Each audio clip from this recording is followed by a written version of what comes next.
جی بالکل، یزید بن معاویہ بن ابو سفیان کی بیعت نہ کرنے پر آج ہی کے دن 10 محرم الحرام 61 ہجری کو کربلا میں شمر ابن زیاد عمر بن سعد کی سربراہی میں افواج یزید نے نواسہ رسول صلی اللہ علیہ وآلہ وسلم حسین ابن علی ان کے اصحاب کو شہید کیا اور ان کے اہل بیت کو قید کر کے شام لے گئے،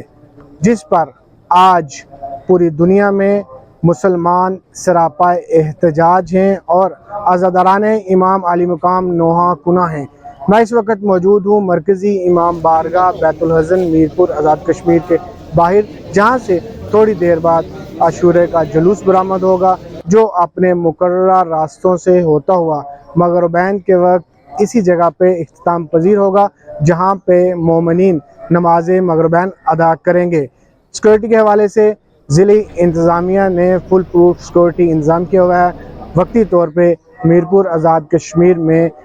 موبائل سروس بھی معطل ہے۔ جی